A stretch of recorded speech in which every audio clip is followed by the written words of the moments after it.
नमस्ते बच्चों, स्वस्ति शिक्षण संकुल के आज के ऑनलाइन वीडियो में मैं आपका स्वागत करती हूँ। कक्षा है 3, विषय हमारा हिंदी। आज हम पढ़ रहे हैं चैप्टर नंबर 3 यानी पार्ट नंबर 3 सीख, उसका पार्ट नंबर 2 है यानी कि हमारी स्वाध्याय पुस्तिका है, इसे वर्कबुक कहते हैं हम।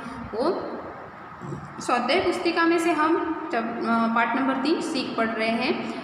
प्रश्नों के उत्तर यानी नंबर 1 है, निम्नलिखित प्रश्नों के उत्तर के लिए दिए गए विकल्पों में से उचित विकल्प चुनकर उसका क्रम अक्षर बॉक्स में लिखिए। तो देखो बच्चों, हमें बॉक्स में लिखना है।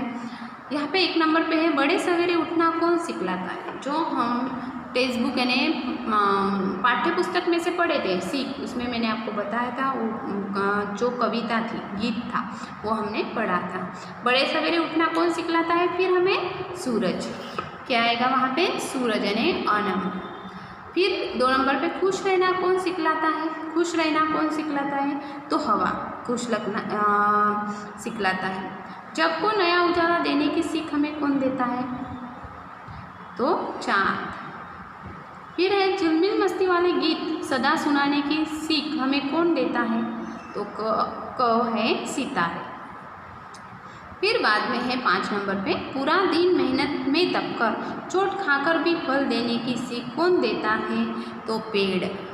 जो गर्मी में और पूरा दिन मेहनत और दबकर चोट खाकर हमें क्या देता है, फल देता है की सीख देता है।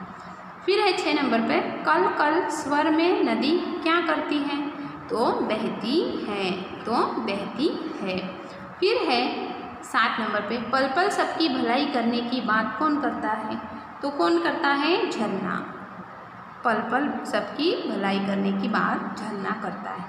ओके, तो यहाँ पे प्रश्न 2, नीचे दिए गए कोष्टक में से उचित शब्द चुनकर रिक्त स्थान भरिए। तो देखो बच्चों, यहाँ पे हमें क्या दिया है, रिक्त स्थान भरने, यानी यहाँ पे कोष्टक दिया है, उसमें से ढूंढकर हमें यहाँ पे लिखने हैं। लेकिन आपको ये याद होना चाहिए, नहीं तो आप कोई भी शब्द लिख सकते हो क्या, नहीं। तो यहाँ पे नंबर 1, हवा रिक्त स्थान की लय में चलते रहना सिखाती है, तो कौन, खुशी। हवा खुशी की लय में चलते रहना सिखाती है। तारे झिलमिल मस्ती वाला गीत सुनाने की सीख देते हैं। पेड़ हमें पूरे दिन मेहनत में तपना सिखाते हैं। झरना पल पल सबकी भलाई करने की सीख देते हैं। तो देखो बच्चों, इस तरह से आपको सब प्रश्नों के उत्तर लिखने हैं। फिर है यहाँ पे प्रश्न 3, निम्नलिखित काव्य पंक्तियाँ पूर्ण कीजिए। तो यहाँ पे क्या दिए हैं बच्चों, काव्य पंक्ति जो आप पाठ्य पुस्तक में से यहाँ पे आपको लिखना होगा। जैसे कि सूरज सिखलाता है हमको बड़े सवेरे उठना, सिखलाती है हवा खुशी की लय में चलते रहना। चांद हमें सिखलाता देना जग को नया उजाला, तारे कहते गीत सुनाओ झिलमिल मस्ती वाला। इस तरह से आपको पाठ्य पुस्तक में से देखकर ये कविता पूरी करनी है, काव्य पंक्ति पूरी करनी है।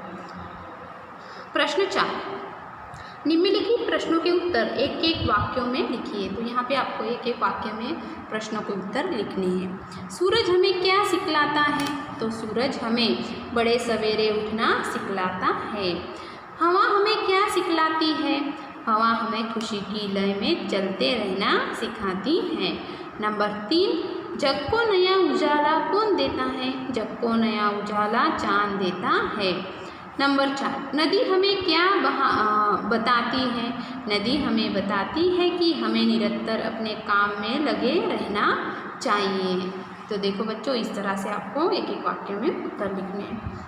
फिर है प्रश्न 5, निम्नलिखित प्रश्नों के उत्तर 3-4 वाक्यों में लिखिए। तो यहाँ पे आपको 3-4 वाक्यों में बोला था, वहाँ पे एक एक वाक्य में यहाँ पे बड़े प्रश्न हैं। सीख कविता हमें क्या सिखाती है, तो बच्चों देखो, सीख कविता हमें क्या सिखाती है। सीख कविता हमें यह सीख मिलती है कि बड़े सवेरे उठना चाहिए, जग को नए विचार में देने चाहिए, हमेशा मस्ती भरे गीत गाने चाहिए। सबकी भलाई, सबकी करो भलाई का क्या अर्थ है, सबकी भलाई का अर्थ है कि हमारे मन से सबकी भलाई की भावना है, हमारे मन में सबकी भलाई की भावना है। प्रश्न 6, निम्नलिखित प्रश्नों के उत्तर विस्तार पूर्वक लिखिए। तो यहाँ पे आपको बोला है कि विस्तार पूर्वक आपको इसके प्रश्नों के उत्तर लिखने हैं। सीख कविता में कौन क्या सिखाता है, इसकी एक सूची बनाइए। तो देखिए बच्चों, यहाँ पे हमें क्या बोला है, सूरज हमें सिखाता है जल्दी उठना, चांद हमें सिखलाता है संसार को नया उजाला देना, नदी सिखलाती है कि कल कल स्वर में बहना, पेड़ हमें सिखलाते हैं कि सारे दिन मेहनत करना, हवा हमें सिखलाती है खुशी की लय में चलना। नंबर 2 पे है, मनुष्य के जीवन में प्रकृति के योगदान को समझाएं। मनुष्य के जीवन में प्रकृति का बड़ा योगदान है। सूरज हमें जल्दी उठाता है, चंद्रमा हमें नया उजाला देता है, हवा हमें नई खुशी देती है, पेड़ हमें छांव देते हैं, नदी हमें पीने के लिए पानी देती है। मनुष्य प्रकृति के भरोसे ही जिंदा है। तो मनुष्य कैसा है, प्रकृति के भरोसे ही जिंदा है। सूरज, चांद, हवा, तारे, पेड़, नदी, झरना आदि के जो प्राकृतिक गुण हैं उन्हें क्रमानुसार लिखिए। तो देखिए हमने क्रमानुसार लिखा है, सूरज, चांद, तारे, हवा, पेड़, नदी, झरना। ओके, फिर यहाँ पे है उदाहरण अनुसार लिखिए। तो यहाँ पे क्या दिया है, हमें उदाहरण दिया है, सूरज सिखलाता, हवा सिखलाती, तो हमें ऐसे ही लिखना है, चांद सिखलाता, पेड़ सिखलाता। फिर यहाँ पे है नदी सिखलाती, झरना सिखलाता, तारे सिखलाते, गीता सिखलाती। फिर है 8, प्रश्न 8, नीचे दिए गए शब्दों के समानार्थी शब्द लिखिए। जग, नंबर 1 पर है जग यानी दुनिया, 2 नंबर सूरज सूर्य, नंबर 3 सवेरा सुबह, 4 चांद चंद्रमा, 5 पेड़ वृक्ष, 6 मेहनत परिश्रम। इस तरह से आपको समानार्थी शब्द लिखने हैं। नीचे दिए गए शब्दों के विरुद्धार्थी शब्द लिखिए। प्रश्न 9 पे हमें विरुद्धार्थी शब्द पूछे गए हैं। खुशी, खुशी यानी दुखी, उजाला अंधेरा, भलाई बुराई, नया पुराना। इस तरह से आपको विरुद्धार्थी शब्द पूर्ण करना है। निम्नलिखित शब्दों का काव्य में प्रयोग कीजिए। देखिए यहाँ पे आपको काव्य पूछे हैं, वाक्य में प्रयोग कीजिए। सॉरी बच्चों, काव्य वाक्यों में प्रयोग कीजिए। सूर्य, 1 नंबर पे खुशी, हवा खुशी की लय में चलना सिखलाती। उजाला, सूरज हमें उजाला देता है। मेहनत, पेड़ हमें कड़ी मेहनत करना सिखलाते हैं। झोली, पेड़ हमारी झोली फलों से भर देते हैं। भलाई, हमारे मन में सबकी भलाई की भावना है। इस तरह से आपको अच्छे से आपको पढ़ना है बच्चों और याद भी करना है। ओके, निम्नलिखित शब्द समूहों के लिए एक एक शब्द दीजिए। समान उतार चढ़ाव की गति, यानी क्या होती है समान उतार चढ़ाव की गति? समान उतार चढ़ाव की गति आपको यहाँ पे लिखना है। और नदी के बहाने का स्वर कल कल, तो यहाँ पे मैंने ऐसा लिखा है कल कल, लेकिन आपको कोई भी शब्द हो तो आप यहाँ पे लिख सकते हो। और समान उतार चढ़ाव की गति यानी समान गति होती है कि उतार गति होती है, आपको वहाँ पे लिखना है।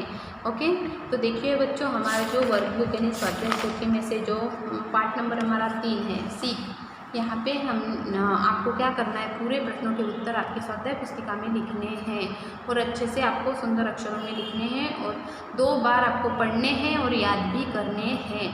नहीं आए तो आपको लिख कर याद करने हैं, यानी कि जैसे कि प्रश्नों के उत्तर लेकर आप उसे याद करके फिर आपको एक बार ऐसे बुक में लिखो तो आपको पता चले कि आपको आता है कि नहीं। तो आपको एग्ज़ाम में पूछे जाएंगे बच्चों, इसलिए आपको ये वर्कबुक पूरी करनी होगी। जो चैप्टर नंबर 3 मैंने पढ़ा है वो पूरा करना होगा। ओके, चलिए, जय गायत्री। So thank you.